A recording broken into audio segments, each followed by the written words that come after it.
Karamihan sa mga nasa social media, kinabit lang nila sa sarili nila yung depressed. Lahat na lang ng taong malungkot dahil malungkot lang sila, tawag nila depressed. Pero wala naman talagang clinical diagnosis. Isang bagay na in-insist mo na meron kahit wala naman, nagiging totoo siya. Unang-una, kaya hindi rin siya big deal dati. Because unang-una, hindi siya napag-uusapan, hindi siya na-promote.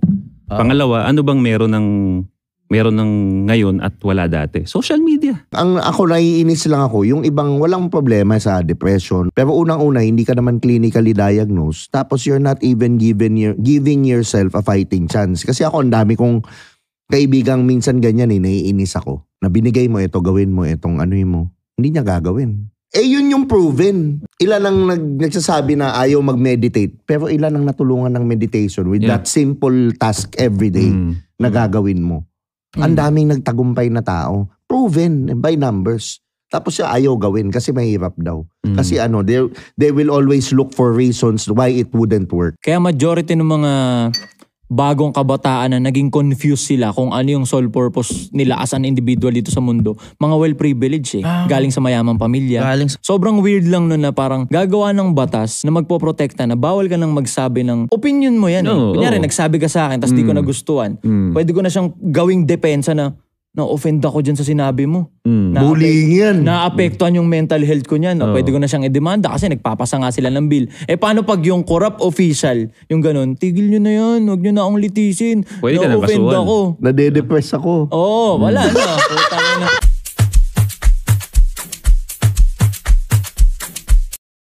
What's up guys? Welcome to Do You Think, ang podcast about self-improvement. At syempre, nandito na naman tayo sa Tritone Studios, sa Tritone Entertainment. At biggest shoutout nga pala sa Picotin Perfume, syempre, Picotin ni Tio. Available sa Facebook. At syempre, wag niyong kalimutan na wala pang TikTok at Shopee. Sa Facebook lang kayo bibili. Pag nagbebenta sa TikTok o Shopee, sa ngayon, peke yun, hindi yun legit. At syempre, kung gusto mo naman ng self-improvement, mag-subscribe ka dito sa channel na to. Para tulungan mo kami mag 100,000 subscribers. At syempre, pwede rin kayong makinig sa Spotify para naman ma-rate nyo rin yung podcast doon. At pag nasa kotse kayo, traffic, may matututunan kayo. Napaka-espesyal ng episode natin ngayon dahil ito yung episode na napapaniginipan ko lang. Pero ngayon ay isasabuhay na natin. Siyempre gusto ko ipakilala ang ating mga co-host ngayon. At series tong gagawin namin. 4 na episode, sunod-sunod. At siyempre, unang-una ipapakilala ko muna si Chai Chester. Yan ang idol nyo. Siyempre, Anti-Support Social Club, si Josh On Point at si Ato. Yan. Yun. So, kamusta kayo ngayon? Ikaw muna. Anti-support muna. Kayong dalawa muna. Ba't dito? Pag ano ng umpisi? Si Chai Chester ikaw muna kapatid kasi kami. Lumapag kami dito para matuto rin sa'yo. Kuya! Yan. Actually, ikaw ang kuya namin eh. Tiyuhin ka nga namin eh. Hindi naman ako ganun ka-importante. Pero salamat sa pag-imbita sa akin. Salamat sa pag-imbita. Kamusta ka, kuya? Maligaya. Maganda takbo ng Project 1 brother. Ilan na? Magkano na? Nasa 400,000. Abay. Umakit ng 600. Pag tinaya mo sa pula yan, baka pa maging triple na yan. Tapos agad. Sana ganun kadali. Sobrang fan ako nung Project 1M na yun, pare. Sana ganun kadali. Ano na naman kaya i-comment ng tao? Siguro, kasi ano yan eh. Kaya yung ganyan eh. Vlogger ka kasi, kaya ganyan. Oo. Ano ba naman ina-expect mo? Mga tao maghahanap ng butas, imbis gumaya na lang. Diba? Kaya nga sabi ko, Pilipinas, sumabay. Sumabay ka, boy. Anti-support social club naman tayo. Okay naman kami. Surviving. Sa lahat ng mga backlash, pre. Hindi surviving. Walang kakaba-kaba, walang kaalog-alog. Yeah. Patindi ng patindi yung galaw. 2026. Wala na, sambulat na yun. Kada scroll mo. Anti-support ng anti-support yung makikita mo next year. Yan. Diba? Araw-araw upload yun, pare. Araw-araw. Kauna-una ang podcast yun na daily upload. Gusto sana namin bigyan ng shoutout si Sadaw din na wala ngayon. Tulog. Tulog pa? Tulog. Lagi nakabaon. Pag bumunot kasi yun, umaga na. Oo. Okay. Rage bait na naman, sasabihin. Rage bait. Diba? Rage bait. Wala, absent si Sadaw eh. Wala eh. Speaking of rage bait, gusto ko itakel natin na topic ngayon is about depression. Nakatakot, di ba? Depression. Sa tingin mo, si Chai Chester muna, no? Bakit Bakit dati, nung panahon ng mga tatay natin or Nung mga even panahon nyo, natin? mga panahon nyo, mga 80s. 80s. ako eh. 90s ka ba? 90s. Wala ako matanda, brother. Pero bakit hindi siya masyadong nag-i-exist noon compared sa ngayon? Is it because of social media or ano? Palagay ko Tingin mo? sa social media dyan. Kasi ngayon kasi merong self-diagnosis sa mga tao dahil sa mass awareness ng konsepto ng depression, di ba? Ngayon malungkot lang ng konti, ay depressed ako. Kasi nagkaroon ng intuition ang mga tao, nagkaroon ng pagkilala tungkol dyan sa depression doon sa social media. Ngayon kumalat ngayon yan, tapos lahat na lang ng taong malungkot dahil malungkot lang sila, tawag nila depressed. Pero wala naman talagang clinical diagnosis tungkol doon. Ang mga tao ngayon, anong nangyayari? Kumakalat ngayon yan na parang pandemya. Na malungkot lang ng konti, depressed. Puro gano'n ang terminologies. Hindi ko alam kung nakikita niyo yung mga ganung post ng mga kabataan ngayon. May Ang ganun. tawag nila depressed, pero malungkot lang talaga. May gano'n na yung parang clinically diagnosed ako. Nagtitake ako ng mga meds, gano'n. Ano yun? Ano yung tinitake na meds na yun kung wala palang clinically diagnosed na gano'n? Hindi, merong mga clinical diagnosis. Pero karamihan sa mga nasa social media, kinabit lang nila sa sarili nila yung depressed. Pero hindi talaga sila nagpa-check up sa psychologist, sa psychiatrist. Pati anxiety. Kailangan, doktor ang magsabi niyan na depressed ka. Totoo. Hindi yung malungkot ka lang, tapos meron ka lang signs, meron ka lang symptoms, ikaw na mismo nag-diagnose sa sarili mo, depressed ako. Kasi na-promote siya eh. Oo. Yun ang isang... Tama ka ron. Yun talaga yung issue kung bakit hindi siya naging problema nung panahon ng mga matatanda. Because nakita ko din talaga kasi nung panahon ng mga lolo't lola natin, busy yung mga yun kung paano umasenso ng buhay. Ganun lang dati. Di ba pagka tinanak sila para mag-asawa ka, magkabahay ka. Yun lang yung problema nila dati. Now kasi ang naging problema ngayon, ang daming naging, sabihin nating benefit din to, mas maraming free time yung mga tao ngayon na mag-research ng kung ano-ano at ngayon na-promote pa. Ma-compare pa So yung ngayon, sarili pag nila. isang bagay na in-insist mo na meron kahit wala naman, nagiging totoo siya. For example yan, yung depression na yan. Ito. Hindi naman siya na-promote dati. Wala tayong alam dyan. Kung hindi ka clinically diagnosed, hindi mo malalaman yung depression eh. Pero There's ngayon kasi... something called placebo effect. Yan, Nagiging placebo effect ngayon sa Yun. mga tao yung konsepto ng depression na iniisip nila na depressed sila. Ngayon, nagkakatotoo tuloy. Tapos syempre, dahil iniisip nila na depressed sila kahit hindi naman talaga sila nagpa-check up. Tapos sino-search pa nila yung condition ng depression, pati yung mga signs makita and lang nila na symptoms isang part isang doon ng... piraso lang, tapos there's self-diagnosis nga ngayon na nangyayari. Isama mo pa yung konsepto na dahil kasi sa social media, lumiit na rin yung mundo ng mga tao in the sense na hindi na masyado tayo nakikipag-usap sa mga totoong tao, puro mga social media na lang. Magandang Kaliwat point ka yun. ng social Magandang media na lang point tayo. Hindi na nga tayo, itong gantong kwentuhan, puta nangyayari pa ba to? Dati uso tong gantong umpukan, tapos nagiinuman habang nagkikwentuhan, habang nagdidebate pa. Tangina, diretsahan lang brother. Puta nagiinuman pero Biblia pinag-uusapan. Real talk. Real talk. Debate pa sila. Pero ngayon wala na masyadong ganun eh. Wala na masyadong nagsisipag-usap ng mga tao ng harapan. Kadalasan PM lang, tapos mga 2-3 linya, tapos na yung conversation. Hindi mo nga matawag na conversation. Yeah. Ayun, maganda rin yung point ni gustong i-double down yung point ni Chichester na unang-una kaya hindi rin siya big deal dati because unang-una hindi siya napag-uusapan, hindi siya na-promote. Pangalawa, ano bang meron ng ngayon at wala dati? Social media. So isa yun. Malaking part yung social media talaga dahil lalong-lalo na mag-agree kayo, mas maraming content creator ang nagpo-promote niyan. Hindi man media but mga content creator na nagpo-promote mo Okay na. lang, makaramdam ka ng kalungkutan. Pero hindi sila Tangina, diagnosed. Wala silang idea kahit di ka doon. malungkot tuloy, puta, nakalungkot nga. Yung pagkakasabi Tapos pa yung nung... tugtog pa yung mga trending na tugtog na ano. Malulungkot ka talaga eh. Malulungkot ka talaga. Tangin lang, mapapanood mo yung reels na yun. Okay lang maging malungkot, okay lang makaramdam ka ng ganyan. Puta, alas 2 ng umaga, Daling araw. patulog ka na. Putang ina nga, ang lungkot ko nga. Sama mo na rin yung sama mo na rin yung dahil 24 hours na kasi ang mundo. Double down ako doon sa sinabi mo alas 2 na madaling araw. Yeah. Dahil 24 hours na ang mundo ngayon, hindi na katulad dati na alas 8, alas 9 ng gabi. Tulog Tamang lahat. Tao, diba? Yeah. Oh, yeah. Ngayon kasi, uso insomnia. Kasi nga, 24 hours ang tumatakbo mundo eh. Sabi ni Dr. Jordan Peterson, karamihan daw sa mga ini-interview niya na dinadiagnose niya na may depression, yung sleeping patterns wala sa lugar. Kaya nga eh. Pag ang sleeping patterns mo wala sa lugar, ang sabi ni Dr. Jordan Peterson, prone ka possibility magkaroon ka talaga ng depression. Kasi pansinin mo, pag kulang ang tulog mo o hindi magkaintindihan kung anong oras ka ba talaga natutulog, mararamdaman mo yung sarili mo na emotional ka tas unregulated yung emotions. Down ka. Bugnuting ka sa gabi. Bugnuting ka. Aburido ka, bugnuting ka. Kaya mga nagsasabi para yumamang ka daw, kailangan daw kulang ang tulog mo. Eh, putang ina, scam yan. Hindi, Scam yan. Tsaka Yan yung legit na scam. Sa akin siguro yung sinabi mo, yung mga lolo natin gumagalaw. Yeah. Pag gumagalaw ka, I think you're giving yourself a fighting chance eh. Kasi ang daming, depressed ka na nga. Ang dilim ng kwarto mo, hindi mo pa ayusin. Hindi ka nagpapaaraw.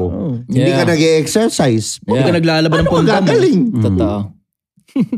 Ang bilis ng internet. Yan yung problema ko, Tio Bryce, sa ibang content creator dyan na pangalanan mo. They talk about ganito, depression. Now, again, sige, sabihin natin, tama yan na in-acknowledge mo na meron ka. Pero ang problema sa mga to, yung ibang content creator na to, ando na lang sila sa pag-acknowledge.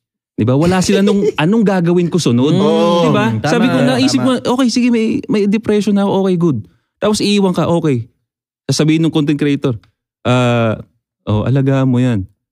Video cut. Puta na yung na-depress, isipin parang, teka, anong gagawin ko? Wala na, nakuha na engagement. Anong gagawin ko? Know that it's okay. Yung okay. Papa-acknowledge pa sa'yo. Pag in-acknowledge ngayon sa'yo, ano kaya yung solusyon dyan? Wala, pin-acknowledge lang sa'yo. Putang inang yun. Relatable na, at least hindi ka nag-iisa. Makikita mo sa comment section na ang dami pala naming nakaka-experience nito. Putang ina. Putang na padami ng padami. Padami ng padami. Herd mentality. Yeah. Herd mentality. Ay, depressed kayo lahat. Depressed na rin ako. Para cool. Di ba? Tsaka yung sa spiritual, mentality. yung in-entertain mo, yung pinapasok mo sa field mo, yun ka. Kasi ako sa akin, ngayon isa sa realizations ko ngayon, like, ano talaga yung utak mo, yung ka. Yung power ng utak, iba. Yeah. I think, therefore I am. Kung ano yung pinaniniwalaan mo, yung ka. Kung paniwala mo, malas ka, malas ka. Kaya. Pero kung paniwala mo, kahit anong mangyari, swerte ako eh. Kaya. Ang utak mo naghahanap ng ebidensyang swerte ako. Yeah. Ano ako, ganyan. Totoo. Pero syempre, meron din tayo ng compassion. Pero ang ano kasi, ang naiinis ako, ang dami nang naaapektuhan eh. Ang dami ng mga magulang na umiiyak. Yeah. Umaano, yung... Tapos, hindi alam kung paano solusyonan. Yun nga mismo eh. Kagaya nung nabanggit mo kanina, may mga content creator na ina-acknowledge lang, parang ginagawa pang katuwaan yun na gumagawa pa ng community ng mga para tayong malungkot, para tayong may pinagdadaanan. Ang tawag sa atin, mga depressed tayo.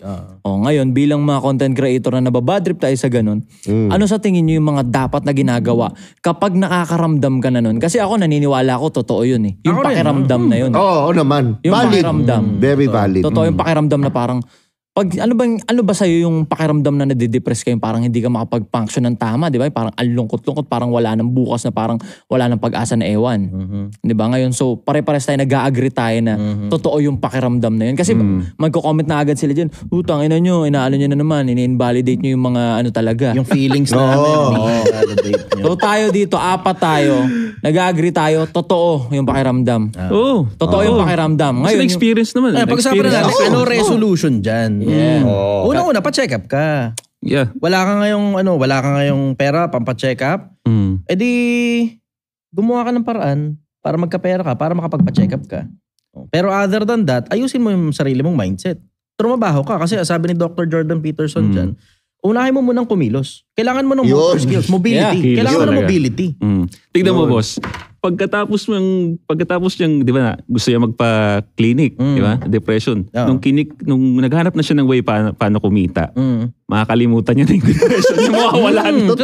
Totoo. Kasi alam mo, minsan may mga alam mo, iba-iba causes ng depression eh. Maaaring midlife crisis yan, maaaring namang iniwan ka ng jowa mo, maaaring wala kang pera, maaaring wala ka achievement sa buhay. Tell me about it. Maaaring hindi mo lang talaga alam kung anong dahilan bakit tayo nandito sa putang inang mundo na to. Kasi nagkaroon din ako ng ganyan, hindi ko masabing depression yun, pero nagkaroon ako ng tinatanong ko sa sarili ko, yung alam mo yung mga 3 a.m. thoughts. Yung bang magigising ka ng madaling araw? Ano yung mga tumatakbo sa isip mo? Ang tumatakbo sa isip ko nun, ano kaya ginagawa natin dito sa mundo na to? Tangilang wild naman. Tapos wala na. Isipin mo, gusto mo ng depression. Pang matalino. Ito, mabilisan lang to. Isipin mo itong konsepto na to. Na hindi natin alam kung ano ginagawa natin dito. Tapos, ang magsasabi ngayon sa'yo kung ano ginagawa mo rito sa mundo, yung mga lumang libro. Biblia, Quran, Vedas, at kung ano, religious books. Yun ang ngayon magsasabi sa'yo kung ano ginagawa natin dito sa mundo. Na meron daw gumawa, blah, blah, blah. Pero hindi mo naririnig yun. Wala na nakikipag-usap sa atin for fucking 2,000 years. Wala nang nakikipag-usap sa atin. Wala kang parang may panaginip ka na dapat ganito gawin mo sa mga tao. Wala, brother, wala na. Yung mga lumang libro, tapos na lahat ng mga lumang libro, naisulat na lahat yan. Tapos wala na nakikipag-usap sa sangkatauhan. Tapos we're just here roaming around when we don't fucking know what we're doing here in this planet, in this galaxy, in this universe. Ang lawak ng universo, brother, pag nakita mo sa TikTok. Puta, nun zoom out na ganun, diba? Billion-billion yung mga bituin sa loob ng Milky Way galaxy. Zoom out pa, billion-billion yung mga galaxy. Putang ina, ginagawa ngayon natin dito. Tapos ikaw problema mo, ex mo lang. Tapos ang problema mo, ex mo. Tapos ang problema mo, pera mo. Ang problema mo, magulang mo. Ang problema mo, nakatira sa squatters area. Ang problema mo, wala kayong kisa, may puro bubong lang. Tapos yung walang palitada yung pader nyo. Tapos wala kang kapera-pera. Tapos may sakit ka pa. Putang ina, candidate for depression ka talaga pagka ganun. O ngayon, doon na ngayon tayo doon sa anong gagawin mo doon sa mga ganong senaryo. You need to keep yourself busy. Anong sinagot mo nung, di ba, tinatanong mo nga siya, ano bang ginagawa ko dito sa mundo? Ano yung naging sagot? Hanap ako ngayon, brother. Hanap ako ngayon. Kasi, alam mo yun kasi trouble kapag ka meron ka ng sapat eh. Yun ang problema ng mga, I will say, mag-iingat ako sa pagsagot, pero yun ang isa sa mga problema ng mga supplied ng pera. Yung mga magulang mo, sinusuplayan ka ng pera. Mismo. Mula pagkabata. Mismo. Sinusuplayan ka. Mismo. Tangina, supply lang ng supply lang ng supply ng pera. Tapos you don't fucking know what to do with your money kasi you already have a house, you already have a car. Meron ka na lang halos lahat ng bagay na kailangan mo. Tapos ngayon, meron ka sobrang pera ngayon. What the fuck are you going to do with your life na hindi mo naman kailangan magtrabaho? Ganda. Mismo. You don't have enough distraction inside your head to keep your mind busy. Kaya majority ng mga bagong kabataan na naging confused sila kung ano yung sole purpose nila as an individual dito sa mundo. Mga well-privileged galing sa mayamang pamilya. Galing sa mayamang pamilya. Kaya hindi mo masisisi yung mga taong bayan na galing sa walang makain na nasa survival. Tangina, hindi mo pa nga na ano yung totoong reality ng buhay. Hindi ka pa nga nakaka-feel ng totoong struggle. May study ba tayo niyan? Na mas madaming na pag mayaman ng pamilya? Oo. Sila madaming depressed kaysa sa squatter? Pero ito nakita ko. Ang nakita ko, wala pa akong nakitang tricycle driver na depressed. Totoo. Wala pa ako nakitang construction worker depressed. Yung masisipag hindi natin pinag-uusapan yung matambay-tambay. Nagtataka, yung masisipag. nagmi-mineral sa bus. Puta, napakahirap nun para sa ganun kakarampot na kikitain lang. Never ako nakita ng tapos na down na ganun. Tapos ang pinakamasarap na parte doon, pagkatapos nun, brother, pagkatapos nun, mag-iinuman ngayon sila magtotropa. Nagtatawanan pa, maligaya sila sa buhay nila. Diba? Maligaya sila sa buhay sure nila. Kaya paano yun? Hindi ba sila, baka naman sa loob lang nila yung depressed na mahirap mag-isa, doon ngayon nagkakaproblema. Mahirap kami. Pag mag-isa. And that's exactly why I don't dwell in the context na kailangan ako lang mag-isa sa loob ng buhay ko. Nagsasama ako ng maraming tao at nakikipag-usap ako. There's time alone. Pero kailangan mo ng time nakasama ng mga tropa. Kasi may sabi rin ni Dr. Jordan Peterson, importante rin na may mga kaibigan ka. Kasi minsan yung mga iba, talagang wala talagang kaibigan, walang kinakausap na tao. Wala akong nakikitang tricycle driver na depressed. Siyempre, sabihin ng mga tao, sigurado ka ba, gano'n ka sigurado na walang nade-depress? Wala akong sinabing walang nade-depress. Ang sabi ko, wala akong nakitang tricycle driver na depressed. At sa haba ng panahon, nagta-tricycle ako nung kabataan. Tsaka, ang gagaransya sa'yo na makakita ka ng gagaransya sa'yo na namamalag talaga silang mga nasa survival. Kasi wala namang nasa survival na kinuha nila yung buhay nila dahil lang dun sa nararamdaman nilang parang lugmok ako. Maliban na lang pag iniwan sila ng asawa nila, pamilya nila. Understood na yun. Pag tumigil sila sa pagkilos. Pero pag tuloy-tuloy na kumikilos ka, tuloy-tuloy na umaalaga yung buhay mo, tuloy-tuloy na ginagawa mo ng paraan lahat ng problema mo, tingnan mo, natatanggal yung depression na yan. Tatanggal yan. Kasi ako rin naman, nagkaroon din ako ng gano'n nung hindi ko alam kung ginagawa ko rito sa mundo. Pag mag-isa ka lang, wala ka anak, wala ka ako, asawa, pandemic. Diba? Yun talaga yung matindi. Mapapaisip ka talaga eh. Actually, boss, nung may studies din na dumami rin yung nagkaroon ng depression nung pandemic. Alam mo bakit? Ito nga yun na ano ko noon eh. Kasi, kinulong ka sa bahay, hindi ka naaarawan, hindi ka gagalaw, madi-depress ka. Sa spiritual, ang tawag doon, low vibrational frequency. Binigyan ka pa ng takot. Sobrang depressed ka, sasanibang ka pa ngayon. Kasi prone ka sa low vibrational entities din. Diba? Pero pag gumagalaw ka, nag-e-exercise ka, tingnan mo, pati gym, bawal. Lalo ka na-depress. Bawal tumakbo, bawal nga mamalengke, brother. Especially magpaaraw. Bawal magtrabaho. Putang ina. Yun yung irregular sleeping patterns. Kasi hindi ka nagpapaaraw. Wala kang makita ng ibang tao bukod dun sa kung sino na nasa loob ng bahay. Malas mo pag ikaw lang mag-isa. Tsaka kung wala kang purpose, hindi ka na naaarawan, hindi ka gumigising, walang dahilan, depressed ka talaga. Wala kang choice. Pero kung, di ba, Andrew Tate nakulong. Nagpo-push up. Kasi alam niya Alam niyang mababaliw siya pag tumenga siya dun. Tumenga, nagbabasa ng libro. Yun Yun talaga Ang ako naiinis lang ako, yung ibang walang problema sa depression, walang ano. Pero unang-una, hindi ka naman clinically diagnosed. Tapos you're not even giving yourself a fighting chance. Kasi ako, ang dami kong kaibigang minsan ganyan naiinis ako. Na binigay mo ito, gawin mo itong ano mo. Hindi niya gagawin. So. Yun yung proven. Ang dami nang natulungan na ilan ang nagsasabi na ayaw mag-meditate. Pero ilan ang natulungan ng meditation with that simple task every day na gagawin mo. Ang daming nagtagumpay na tao. Proven by numbers. Tapos siya ayaw gawin kasi mahirap daw. Kasi they will always look for reasons why it wouldn't work. Exactly. Kasi isa rin sa mga reason ko bakit mainit din kami nito sa social media kasi lagi nga kaming against dyan. Hindi kami against sa idea ng depression but against kami doon sa pag-aalaga ng depression Di ba? Magkaiba yun. Kaya nga lagi kami... Ganda brother.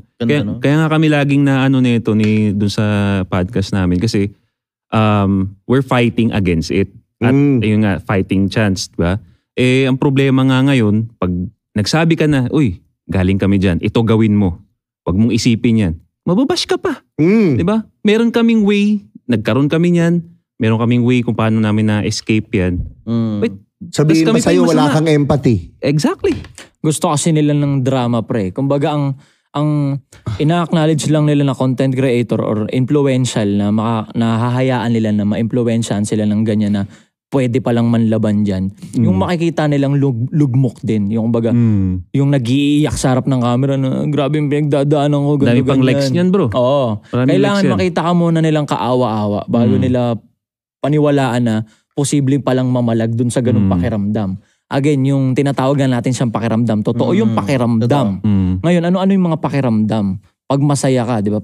Pakiramdam yun na masaya ka. Paano ka nagiging masaya? Gumagawa ka ng mga bagay na nakakatuwa. Pakiramdam yung malungkot. Alam mo, yun nga yung sabi ko, kailangan matutunan ng mga tao yung konsepto na meron kang pakiramdam. You are welcome na makaramdam. Hindi siya pero it is completely optional na damdamin mo yan. Yun. Tama. Optional yan. Tama. Welcome ka na makaramdam dahil tao tayo. Pero kung dadamdamin mo yan, that's completely optional. Hindi ikaw yung pakiramdam mo. Exactly. You're far better than that. You're far better than that. Gusto kasi nila yung parang i-comfort lang nila. Gusto nila nung I think that's too much femininity. Nagaganon lang sa likod nila. Sobra sa feminism yan Diretsahan sobra sa feminism. Kasi diba, sa lalaki at saka sa babae. Go. Pag halimbawa, ang babae may problema, hindi nila gustong solusyonan Yung karamihan sa kanila, majority I will say, ang gusto ng makikinig. Oo, makikinig. Hindi katulad ng mga lalaki, automatic yan, may problema. Okay, sige, ganito gawin mo.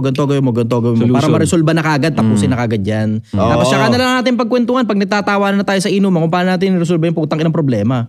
Pero tingnan mo, kapag kayong lalaki, masyadong nasa feminine side niya, nasa sobrang emotional niya, imbis sana resolbahin niya yung putang inang problema. Nag-i-story time sa TikTok. Story time. Tangina. Guys, there's this one month sa buhay ko ngayong Real talk year. yun. Real talk. So inaano mo ngayon dahil kasi yung feminism din. Yung problema mo tuloy, imbis na re-resolve, bine-baby mo. Yeah. Tapos ngayon, hahanap ka pa ngayon ng mga reels, tapos i-share mo pa ngayon yung mga reels na yun, sumasang-ayon dun sa nararamdaman mo. Wala, stack up ka talaga. Nagbi-make sense, boss, na feminism talaga because may statistic din na nagbi-make sense Dumami yung nagka-depression nung pandemic. Lumakas din ang feminism nung pandemic din. Kaya nagbi-make sense lahat. Karamihan ng tao na fucked up talaga nung sistema na yun. Na fucked up ka na nga na lagi tayo nasa bahay, may mga inano pa yung system na para ma-fucked up ka palalo. Nag-installed sa system ng kung ano-anong shit. Wala talaga. Kumbaga parang ni-reset tayo pero ito yung bagong programming. Yun. Patay. Pinasok talaga sa... Sobrang naging mainit kasi ang usapang depression na yan kasi nga merong parang nakakalungkot man pero kinuha niya yung buhay niya dahil na-depress siya kasi nga nabash siya ng sagad. Ngayon nasa sobrang binibaby nga ng sistema, ng gobyerno yung nangyari yung depression, yung concept ng depression. Parang may ipapasa pa silang bagong batas ngayon na hindi ka na pwedeng magkomento ng ng hindi komportable dun sa kinokomentuhan mo kasi nga baka mapaktap yung mental health niya.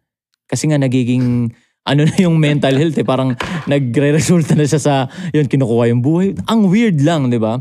Sobrang weird lang nun na parang gagawa ng batas na magpoprotekta na bawal ka nang magsabi ng opinion mo yan. Kunyari nagsabi ka sa akin tapos di ko nagustuhan. Pwede ko na siyang gawing depensa na na-offend ako dyan sa sinabi mo. Bullying yan. Naapektuhan yung mental health ko niyan. Pwede ko na siyang i-demanda kasi nagpapasa nga sila ng bill. Paano pag yung corrupt official, yung ganun, tigil nyo na yan, huwag nyo na akong litisin. Na-offend ako. Nade-depress ako. Wala na. Diba, nakahanap sila ng bagong panuplay. Kasi dati, diba? Yung mental health card lumaki. Kaya nga health card yan. Pero totoo yun totoo yun. Ina-acknowledge natin yung mental health. Ngayon, ang gusto lang nating mangyari yung solusyon. Kung paano mo siya... Anong gagawin? Anong gagawin natin pagkatapos? Kasi syempre may mga tropa rin naman tayo na may ganyan. Yeah. Ang gagawin natin bilang tropa, i-advisean. Yeah. Ito, nakatakas kami dyan, pre. Ang problema, wala Hindi. May depression ka, okay, alagaan mo yan hanggang sa maging halimaw yan, mahirapan ka ng paalisin sa bahay mo yan. Parang ganun depression para sa akin. Eto naman yan, anong sagot mo? Alam ko na i-comment Anong sagot mo naman doon sa sasabihin nila na, bakit? Naramdaman mo, ikaw ba ako? Alam mo ba yung naramdaman ko? Sige, mga ganon. Pwedeng magkakaiba lang kasi ng magkakaiba lang ng dahilan. Diba? Like for example, marami sa mga bagong kabataan ngayon na nakaka-experience sila nung ganun na so-called depression nga kasi nga hindi nila alam yung purpose nila as an individual dito sa mundo. Diba? Kasi well-privileged sila Hindi na pumapasok ng hindi 200 yung baon. Kailangan naka-iPhone. Diba? So, gusto ganito yung damit. Bas, sinubo na lahat na nga ngayon Sinubo na lahat. So, hindi nila alam paano nagpa-function dito sa mundo. Alam mo, may mali nga sa sistema Yung napansin ko isa sa mga pinakamalalaking mali sa sistema Pag ang bata, sinuplayan mo ng sobrang dami, possibility, made-depress, hindi nila alam kung ano ginagawa nila. Lalaking bobo pero magaling lang mag-English. Tapos ito pa mabigat. Diba? Ito pa mabigat, brother. Pag yung mahirap naman, hindi mo naman sinuplayan, yun din magiging cause ng depression niya. Yung mahirap, one way or the other. Kasi tinan mo, hindi mo nakita, di ba? Merong mga bata na allegedly nagpapakamatay dahil lang sa hindi nabila ng iPhone. Pero nandun kasi sila sa household na alam nilang afford nila yun. Pero pag nakita ka nung bata na wala talaga, yung alam niyang sa street siya pinanganak, yung alam niyang walang kakayahan yung parents niya, hindi na maghahangad ng iPhone yun. Maliban na lang kung naiingit siya sa mga klase niya may iPhone. Yeah. Ako palagay ko, ang kulang sa mga tao yung konsepto ng pagpapasalamat. Na imbis tangina mo, magreklamo ka sa lahat ng bagay na hindi mo natatanggap at wala sa'yo, bakit hindi ka kaya magpasalamat sa lahat ng bagay na meron ka? Na yung ibang tao, wala namang ganyan Ibang tao nga, taka na derechahan ibang tao, walang kamay, walang paa. Ibang tao, walang makain. Ibang tao nga, wala ng buhay. Ikaw, buhay ka pa Magagawan pa ng paraan yung buhay mo. Ako naniniwala ako ron sa konsepto na ang buhay parang bisikleta. Para manatili kang balanse, dapat palagi kang umaabante. Boost! Huli yun kaya nga maraming hindi natututong magbalanse ng buhay kasi nga, pagkapanganak nila, may training wheels, tas di na tinanggal ng parents. Ako naniniwala ako kasalanan ng parents kung bakit maraming... Actually, may factor. Tangina, kaalam yan ng mga magulang ngayon. Halos di na nagtuturo sa mga kabataan Kasi bata pa lang ito bata pa lang nung tayo nung bata. Kaya lumaki tayong hindi bobo, hindi tanga. Nung bata tayo, kunyari, naglaro ka ng lupa. Makakatikim ka ng consequences na talagang magtatanda ka ngayon, yung mga bagong kasi hawak ng lupa, no, puro no di ba? Yun lang, no. Buti pa no. Hindi natututo Ngayon, brother, hindi na umahawak ng lupa mga bata. Cellphone ang hawak. Maghapon magdamag yan, brother.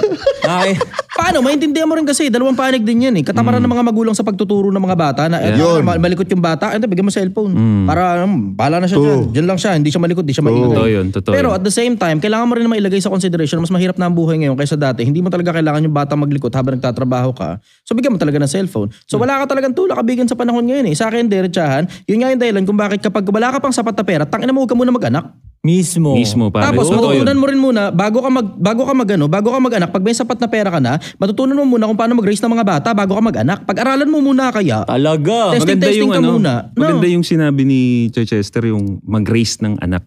Kasi ang unfair lang, ito madalas ko marinig to, ewan ko naririnig nyo rin to sa mga nagpa-podcast na may mga anak na Lagi nilang sinasabi, ngayong well-off na sila. ayaw na nilang iparanas yung naranasan nila sa Ay, mali yun. Diba? Yung kabubuan Ang unfair nun eh. Ang unfair nun. Diba? Kaya ka naging successful na ganyan dahil sa pinagdaanan mo. Bakit hindi mo iparanas sa anak mo yun? Diba? Kaya ngayon, dahil ayaw na nilang iparanas yung hardship na nararamdaman nila, anong lumalaki ngayon na... Magkakaanak lalaki, confused sa gender, magkakaroon ng anak na babae, sobrang laswa sa murang edad. Diba? Mabubuntis ng maaga. Ang unfair nakatanghod din sa kanila. Kaya ka naging well-off, naging okay ka na matanda ka dahil sa pinagdaanan mo. Importante yun eh. Yung maituro mo yun eh. Diba? Hindi naman ibig sabihin na pakainin mo rin ng sardinas yung anak mo, patiray mo sa squadron. Hindi, yung ipa-appreciate mo sa kanya. Yung kumbaga parang, Pwede mong dalhin siya doon. Nandito ako, na-appreciate mo yan. Nandito ako lumaki sa squadron. Ngayon, nandito ka na. So, nagigets mo ba ibig ko sabihin? Di ba, yung ganun mag-teach. Di ba? Hindi yung, talagang nandito ka na sa well-off, talagang puro bomba ng luxury na binigay mo. Wala na. Anong naituro mo doon? Di ba? Nagtuturo ka na stupid doon sa bata nang hindi sinasadya.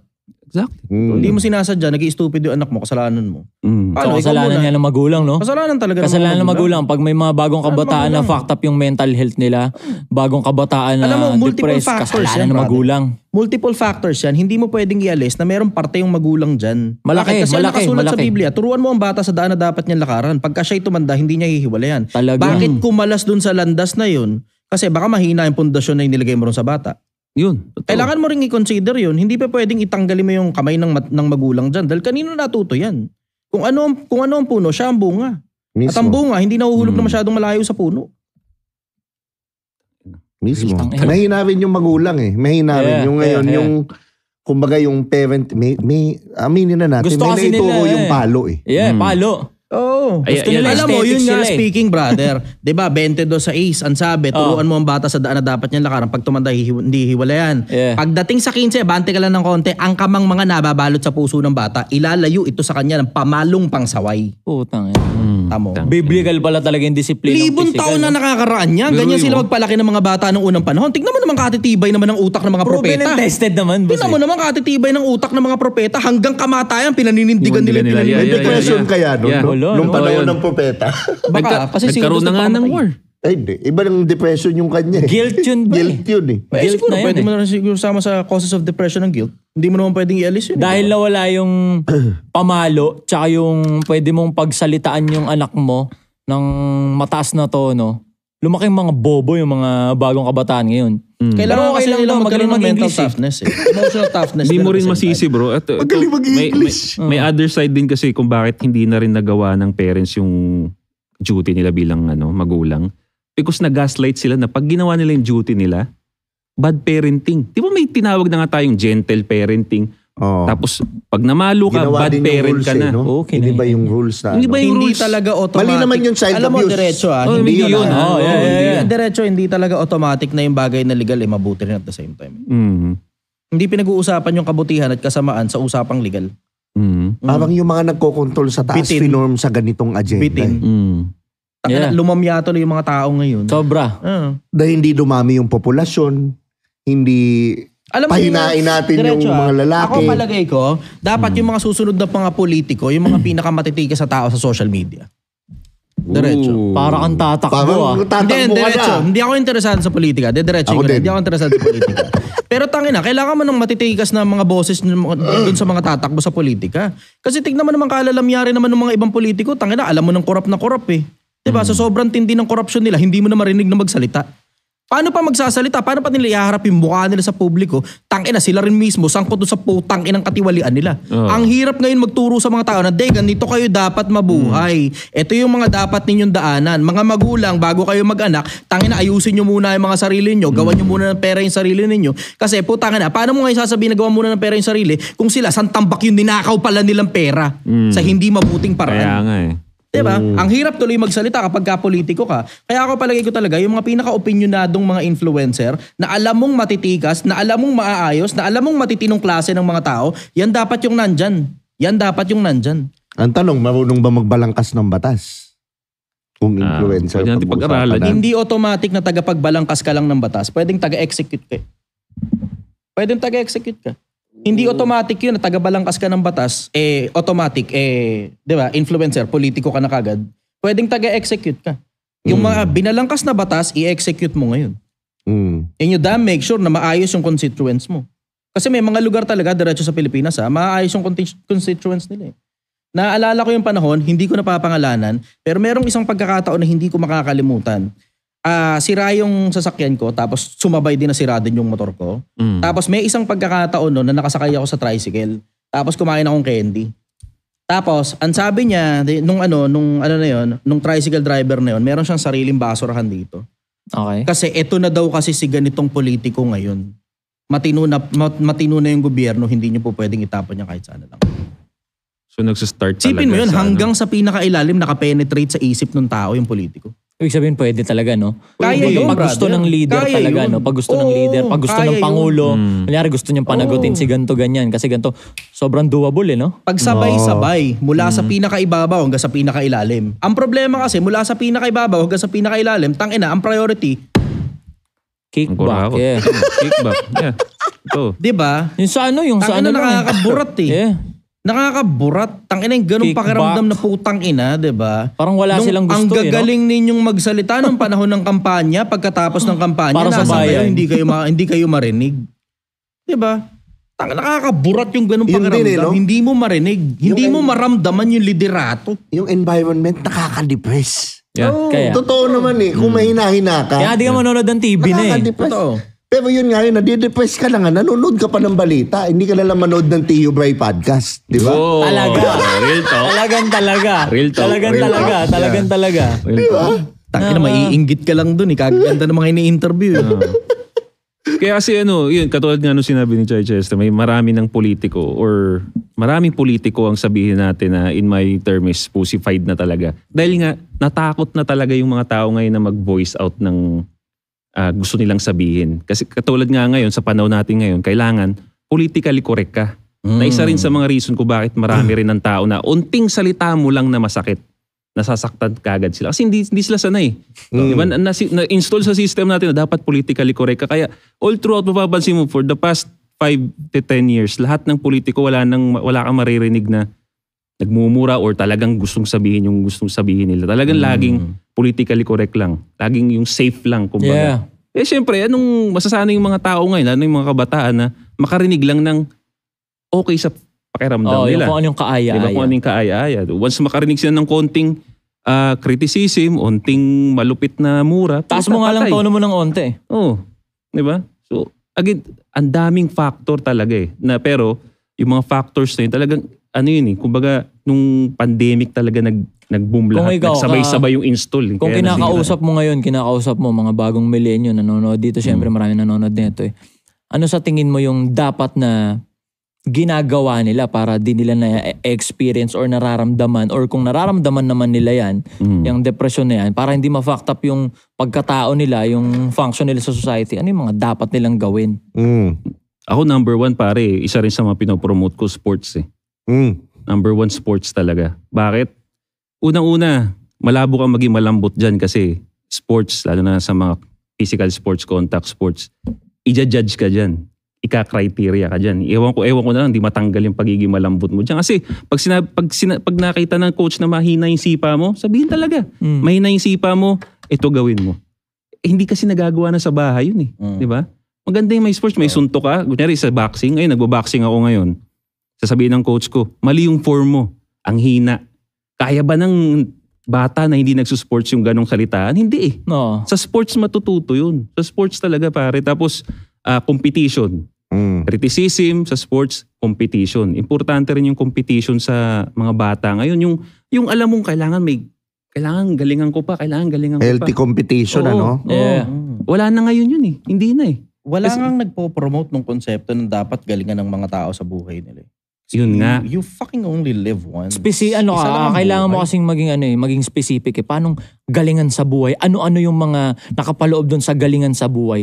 Dahil nanonood sila, Lahat gusto nila ng bagay, isusubo na i-detalye mo sa nila. Lahat ng bagay na ikagagaling ng buhay mo, lahat ng eksaktong gusto mong mangyari sa buhay mo na alam mong may kinalaman sa katinuan, gawin mo. Kailangan mo lang kasing palawakin ng ganun Kailangan mo palawakin ng ganun yung konsepto Kasi kung magdodwell ka ron sa very specific, minsan kasi hindi lalapat sa bawat individual yung specific So palawakin mo dun sa paraan na magagawa mo. Minsan ba, depression, di ka makakilos. Doon lang muna sa simula lang yung konsepto, linisin mo lang muna yung kwarto mo. Pag nalinis mo na yung kwarto mo, nakita mo na ngayon na malinis na at maayos na at napunasan mo lahat ng agiw at alikabok dyan, you may have a small spike of dopamine sa isip mo para makagawa ng susunod na bagay. Tapos maligo ka, tapos mag-ayos ka ng damit mo, tapos magpagupit ka, tapos magpabango ka, humanap ka ng trabaho. Tapos ang tignan mo lang sa social media, yung mga bagay na alam mo namang ikatitino ng utak mo. Kasi alam mo nga di ba, may depression ka. Huwag ka nang manood ng mga bagay na may kinalaman sa depression naman. Tangina naman, di ba? Yeah. Di ba? Ang panoorin mo, ang kailangan mo ngayon, yung mga taong emotionally stable, intellectually sound mind, heart, body, spirit. O yan ngayon ang mga panoorin mo sa social media. Napakarami naman yan. Ang problema kasi sa social media kasi, punong-puno ng ingay ang social media. Punong-puno ng ingay, napakaraming latang walang laman. Depressed ka na, nakakaramdam na nga ng depression yung mga bagong kabataan. Makikita pa nila sa social media yung mga ibang kagaya nilang kaedad nila na para maging masaya, magka-club, magbibisyo, lalabas. Mali yung binebentang sistema. Mali talaga. At hindi mo napopromote. Hindi yosi. Alam mo, napansin ko nga yung itsura ng pagbabago ng panahon eh. Naalala ko, there was a time in the past na yung konsepto ng mga matatanda noon, panahon ko, matanda na eh. Yeah. 90s eh. 80s ko. 80s, 90s. Yeah. Nang mga panahon na yon, hindi na importante kung masaya ka o hindi. Hindi na rin importante kung may pera ka o wala. Ang importante, ginagawa mo tama, katinuan. Tsaka gumagalaw ka. May kilos ka. Kumikilos Katinuan. Tama yung ginagawa mo. Tapos lipas ang mga panahon, early 2000, nagbago narrative. Hindi na importante ngayon kung may pera ka o wala. Hindi na rin importante kung ngayon kung mabuti o masama yung ginagawa mo. Ang importante, masaya ka. Tapos lumitaw ngayon ng Andrew Tate. Mas malala. Mas malala ngayon. Hindi na importante kung masaya ka o hindi. Hindi na importante kung tama ka o mali. Ang importante ngayon, marami kang pera. Ito problema. Hindi naman lahat ng tao dadami pera. Yeah, real talk. Hindi lahat ng tao dadami pera. Pero you have the option para kumilos at gumawa ng paraan sa buhay mo. Pero naniniwala ka ba na pera ang sagot sa lahat? Hindi. Kasi like for example, may isang bagong kabataan siya. Depressed daw siya. Ang dahilan, walang pera. Tapos kunyari, capable ako, bigyan ko siya. Bigyan natin 50 million, magiging masaya ka ba? Tigil mo yung ganyang pakiramdam. You may be happy for a day. Probably a week, probably a year. Tapos ang pinakamabigat niyan, parang nangyari, nilaso mo lang yung tao. Kasi aasa siya na mayroon palang mga taong namimigay ng pera sa kanya, tapos aasa siya ulit magkakaroon siya ng round 2 pag naubos niya yung pera. Yun. Unahin ang disiplina. Karunungan, pinakapangulong bagay. Sa lahat ng pipiliin mo unawa. 4-7 ng Komikan. Karunungan, pinakapangulong bagay. When you have enough intellectual prowess, you can convert that into money, you can convert that into power, you can convert that into fame and everything else. Influence, yeah. Tapos pag dumami na ngayon yung achievements mo sa buhay, you can look back in your life. Pag medyo matanda ka na, hindi ka na nakakakilos, and you can smile with all the achievements that you have and all the people that you have helped all throughout your life. Naniniwala ka na. Purpose eh. Yun, purpose. Yun. Purpose. Ano sa tingin mo yung, kasi kanina naging tanong ikaw, di ba, personal. Ang naging tanong mo, anong mission ko dito sa mundo? Anong ginagawa natin dito sa mundo? Ano sa tingin mo yung pwede mong i-detalye na sa tingin mo, na na-realize mo na, ano yung purpose ng individual? Ano yung purpose mo dito sa mundo? Ano yung Manghuhula dapat? ako Hindi ko sasabihin ko anong dapat. Manghuhula ako and I will speak as if a person with opinion. Okay. Opinion ko ito. Ayokong sabihin na ito dapat gawin ng lahat ng tao kasi to each his own. Yeah. Ngayon, ako kasi tumitingin ako sa paligid eh. Nagmamasid ako. Tingin-tingin lang ba? Tapos makakita ka na sobrang daming patterns. Tapos halos lahat ng bagay umiikot. Tapos halos lahat ng bagay gumagalaw. Tapos halos lahat ng mga bagay na stationary, halos walang pakinabang. So kung mapapansin mo ngayon yung pattern, okay, kumikilos pala halos lahat ng bagay. Tapos mapapansin mo ngayon, there's so much patterns around the universe na nagpapaulit-ulit. Actually, parang pare-parehas na lang sila eh. Hindi yan chaos eh. Di ba? Halos pare-parehas lang eh. Yung ugali ng mga tao, pare-parehas, umiikot-ikot lang naman yan eh. Every now and then, umiikot-ikot. Every now and then, magbabago. Pero yung greater majority, makikita mo, halos pare-parehas lang ugali. Greater majority, halos pare-parehas lang eh. Yung minority sa ibabaw, halos pare-parehas din ugali. Results driven silang nasa ibabaw. Yung mga nasa ilalim naman, emotionally driven. Mapapansin mo yun eh. So, makikita mo ngayon, may mga patterns pala. Tapos, pati yung galaw ng mga bagay, yung oxygen, carbon dioxide, yung cycle ng hangin, yung cycle ng dagat, yung cycle ng tubig. Tapos, labas ka ngayon. Paglabas mo ngayon, nakikita mo, yung mga planeta, hindi nagbabanggaan. Tapos, labas ka pa. Yung mga between, hindi rin nagbabanggaan. Tangina, may sinusundan silang pattern. Naisip ko, sino kaya nag-code ng pattern na yun? Tapos tignan mo ngayon ang DNA. So ang hula mo, ang DNA, ang hula mo na purpose mo, na kailangan non-stop ka gumagalaw. Yun ang sa tingin mo purpose mo. Kailangan non-stop ka na gumagalaw. Pero non-stop ka na gumagalaw. Ano yun? I will say, yun yung dapat na ginagawa mo. Non-stop ka na gumagalaw. Yun yung dapat na ginagawa mo. Pero yung purpose, I think there's someone out there who must have created everything. Ano kayang trip niya? Ano yun ngayon ang hinahanap ko. Ano kayang trip nun? Tapos you have to dig very deep down inside of you. Ano-ano yung mga bagay na gusto mong nangyayari sa buhay mo na gusto mo talaga in the long run, hindi short term. Yeah. Kasi pakantot ng babae, puta, short term eh, di ba? Alam mo yan, pagkatapos nun, nilabasan ka, may mga pagkakataon nga, gusto mo lang mag-teleport pabalik ng bahay kasi hindi mo talaga gusto yung babae na yun. Diba? Meron ganun eh. Pero alam mong short term yan eh, sandali lang yan eh. Mabilis yung sabi mo, nawala yung 3.5 mo ng ganun kabilis, sabi mo. Yung 3.5 ang putang mahal nun ah. 3.5, parang ano ko yung presyo na yun. Hindi, bukod pa yun sa hotel eh. 3.5 ang puta. Alam mo yun eh. Pagkatapos ng mga bagay na yun, kumain ka ng masarap, pagkatapos nun, gutom ka na naman ulit mamaya. Alam mong hindi yan long term eh. Short term yan eh. Pero yung buhay ng kapwa-tao mo, natulungan mo, nabago mo, umalagwa yung buhay. Mismo. Tapos minsang panahon lang siyang nagpasalamat sa'yo o hindi na talaga nagpasalamat pero nakita mong umaalagwa yung buhay niya. Mismo. Yun pang long term, brother. Ramdam mo yun. You know that deep down inside of you na meron kang nagawang tama sa buhay mo mismo at hindi lang sa buhay mo, sa existence mo nagawa mo ng tama. Yun yung pakiramdam. Yun yung weirdong feeling na pakiramdam mo talaga, tangina, meron akong natulungan na tao. I need more of this. Tapos yung bagay na yan, alam mo, long term yan. Hindi yan short term. Lalo na kung hindi mo ginagawa tungkol sa pera. Ako pakiramdam ko, yung pakiramdam feelings sa loob ko feelings, pakiramdam ko.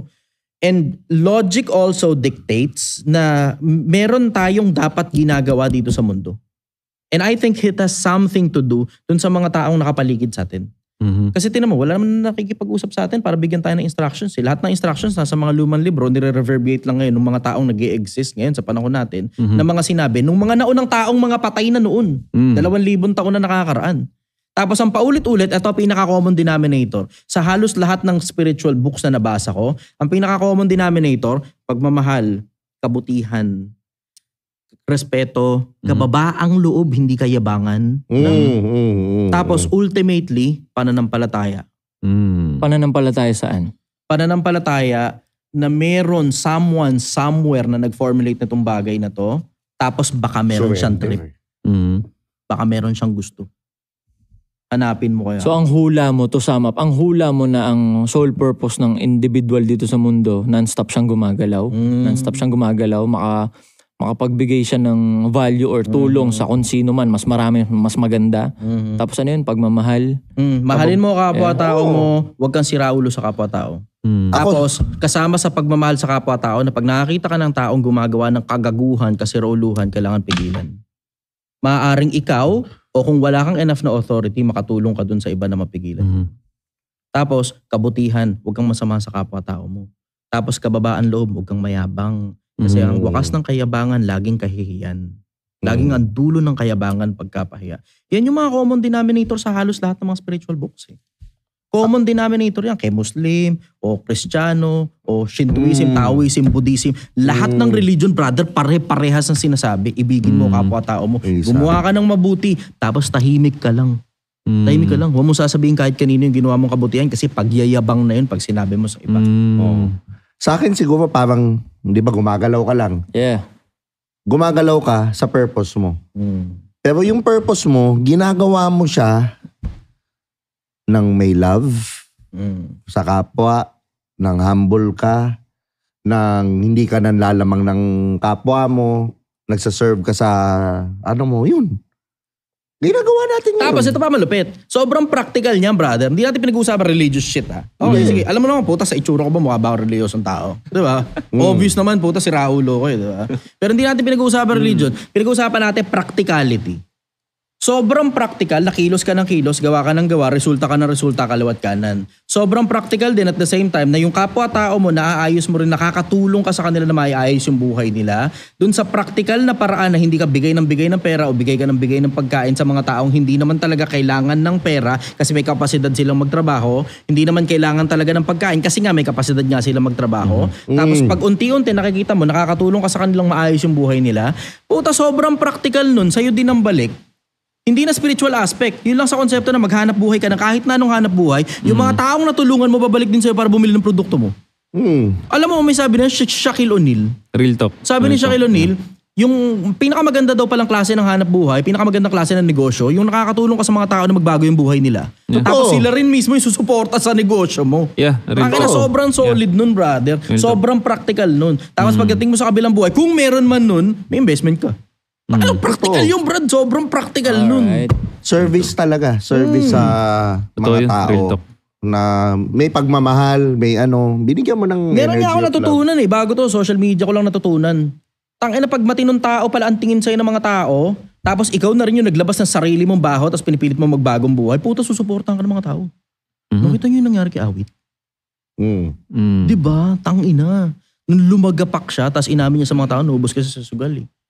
Pero ito, nag-aanap buhay ako ngayon, pinipilit ko ngayon tapos titinda ako ng alamang. Bumili kayo. Bumili nga talaga yung mga tao. Puta, pati ko nakisuporta dun eh. Naniniwala ka na kung ano yung nangyayari sa bawat individual. Wala kang dapat sisihin kundi sarili mo lang din. Totoo. Naniniwala ako ron.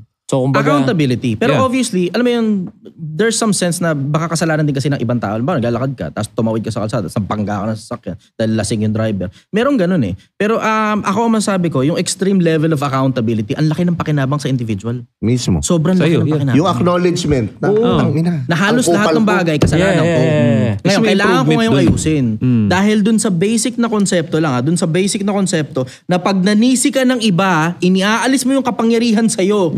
Dinadala mo sa iba. Wala ka ngayong kapasidad para maiayos yung sarili mo dahil nanisi ka na ng iba. Totoo. Accountability, para nga sa kinakabit ko lagi yung accountability to self-improvement eh. Pag wala kang accountability, hindi ka mag-i-improve eh. Lagi kang sisi ng sisi. Sisi? Yan din ako. Ako yan dati. Sino ang dapat titihin? Ato at ito. Sobrang sobrang solid na, kumbaga, sa mga bagong kabataan dyan na nakakapanood or kahit hindi kabataan, umiedad, pero na-experience nyo yung gano'n na parang ina-anxiety ako, parang nade-depress ako.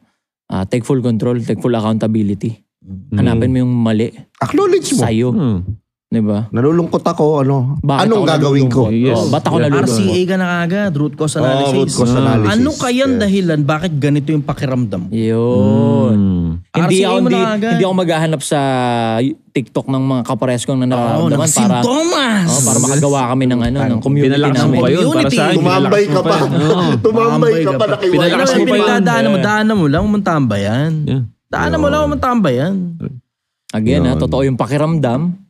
Totoo yung pakiramdam. Pero choice mo kung daramdamin mo. Yun. Galing. Choice mo rin kung ma-fact up, hindi lang yung mental health mo. Ultimo yung buhay mo, hayaan mong ma-fact up ng dahil dyan sa pakiramdam na yan. Pakiramdam lang yan. Totoo. Kaya nga uulitin. Ayun na naman yung sasabihin ng mga tao, ay, wala kang empathy, hindi pakiramdam lang to. Pakiramdam lang yan. Diba ganun, isipin mo ganun ka-powerful yung utak mo. Nakakita ka ng, sa tingin mo, ganun ka rin. Pinakiramdaman mo na, ay, ganun din ako. Depressed din ako. Tapos ganun din, na nabasag na tuloy yung pagfa-function mo, yung pakiramdam mo. Ganun ka-powerful yung utak mo. Isipin mo, ganun ka-powerful yung utak mo. Eh di mag-isip ka rin, mag-browse ka rin ng mga lumupit or na lagpasan nila yung ganung pakiramdam. Yun yung i-absorb mo. Para yun din yung maramdaman mo na, papalagang ko to. Diba? Mismo. Wag nyong pinagpapanood yung mga sa tingin yung bumibaby lang doon. Kasi nakuha na nila yung engagement. Real talk na tayo kung ikaw meron kang nararamdaman. Yan, follow mo na yung mga ganyan. Dito ka, mag-follow ka rito sa amin. Pag tinatrangkaso ka nga, inom ka kagad ng gamot eh. Hindi ka naman maghanap ng kapwa mo may trangkaso para gawa kayong community ng mga trangkaso. Ang ganda nun. Diba? Talino mo ron. Inom ka agad gamot. Diba? Oo.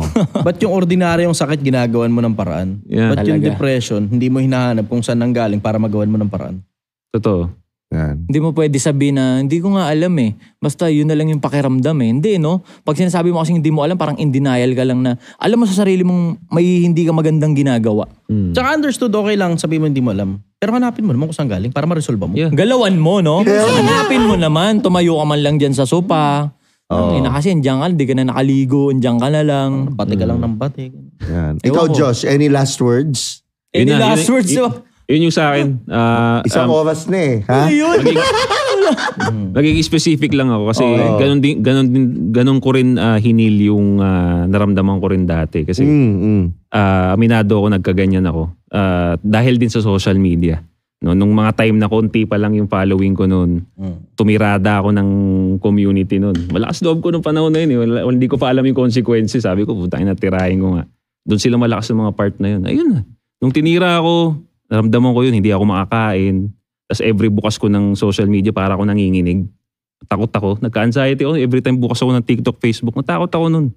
So sabi ko, ang ginawa ko lang nun, sinantabi ko yung social media kasi yun nga yung nagtitrigger sa akin. In-acknowledge ko yun, inalaman ko yun. Social media yung nagpapatrigger sa akin, itabi ko to. Inano ko yung tropa ko, pre, anong ginagawa mo ngayon? Nagmumuay tayo ako ngayon. Sige, sali nga ako dyan. Gumagalaw ka, no? Next day, nag-enroll ako. Hindi mo tinambayan, no? A month, hindi ako nag-social media, nag-training lang ako ng Muay Thai noon. Nakalimutan ko, nawala. Nakalimutan ko siya. Tapos, the time na nagbukas na ako ng social media, wala na ako nararamdaman. Saka ako bumalik ngayon mag-content. Totoo yun, real talk yun. Gagalaw ka talaga, no? Gagalaw ka talaga. So, paano ko na-solve? Again, katulad nga nung sinabi ni Chai Chester at Tio Bray, kumilos ako eh. Hindi ko siya inalagaan, hindi ako naghanap sa TikTok. Nung may nararamdaman na akong ganito na nanginginig ako every time nagbubukas ako ng social media, hindi ako naghanap ng content creator para i-affirm yung nararamdaman ko. In-acknowledge ko siya at next step ako, paano ko matatanggal? Nalason din kasi nila pre yung conceptualize nung nararamdaman mo tong depression, magkikilos ka. Lumabas ka, mag-perform ka. Nalason nila yung concept na gano'n na dun sa idea na kung sino pa yung mga depressed, sila pa talaga yung mga nakapagpapasaya. Ngayon, ikaw, nararamdaman mo yun na nade-depress ka. Ngayon, ang idea sa utak mo, lalabas ako para pasayain sila, para mag-perform lang, hindi para i-resolve yung issue ko sa inner. Exactly. Diba? Nalason nila yung dapat gumalaw ka pag na-experience mo tong gantong kalungkutan. Eh ngayon, dahil nasa internet na rin, ginawa na rin nila, kung sino pa yung mga nakakaramdam ng gantong depression, sila pa yung nagpapasaya talaga ng loud. Nagpapasaya ng loud, kumikilos. Ngayon, nasupla yung dapat silang kikilos. Ngayon, kahit kumilos sila, hindi pa rin nai-heal. Kasi nga ganun eh. Uwi sila ng, tapos na ako makapagpasaya dun. Malungkot naman ako dito. Kasi main character ang putang kulit din eh, no? Gusto nila magpasaya pero yung sarili nga nila, hindi pa nila mapasaya. Yun nga eh. Yung gagawin si Abel na. Alam ko, ganun ginawa ko nung pandemic. Yung nagkaano ko ng mga nakakatawa. Pero how's your intention, di ba? How's your intention nun? Gusto mong mag-function as an individual. Hindi wala sa utak mo yung idea na gagawin ko to para makapagpasaya ako kahit ako malungkot basta sila masaya. Ikaw, ginagawa mo yun kasi gusto mong mag-function ka. Ako, parang ang mentality ko nun, yung gusto kong matanggap, yun ang ibibigay ko. Yun. Tama. Kasi nga yun, ano sa English gusto ko yun? magbigay ng saya, yun ang Ano sa English yun? Yung what comes around, rule. What comes around, ano yun? Karma. Ano? Ayan. Ganun. Dharma. Karma, actually. Yun, kung anong binato, yun ang babalik. Do unto others what you want others to do unto you. Yun. Huwag kang gayon. Kung magagayon ka, huwag gayon. Just keep on doing. Yeah. Alam mo, do lang nando. Tangina. Ngayon, gagawin. Saan nagdudu, boss? Saan nagdudu? Pakalat-kalat na siya. Ang lalaki sa billboard, di ba? Just do it. Putang ina, gumalaw ka nga. Saka, isa pa, yung power ng I am, huwag niyong kakalimutan. Yung kinabit mo sa I am, yun yung nangyayari. Magic word yun, kaya ang daming sa ano eh. Ang daming sa Bible ng I am eh. Kasi yung I am, yung ikakabit mo dun. Ikaw yun. Yeah. Ito. So pag sinabi kong I am depressed, ikaw na yun. Depressed ka na. What you can say is I feel depressed. Pero yung ikaw depressed, wag mo i-acknowledge. Yeah. Sana marami kayong natutunan doon. Yan, mag-subscribe na kayo dito sa channel. Tulungan nyo kami mag 100,000. At syempre, maraming salamat sa Tritone Studios, Tritone Entertainment. Follow nyo yung Anti-Support Social Club. Yeah. Si Josh on Point, si Ato, follow nyo. Siyempre, The Ty Chester, Project 1 Million. Solid, malapit na diba? See you on the next video. Yan, mahaba pa to.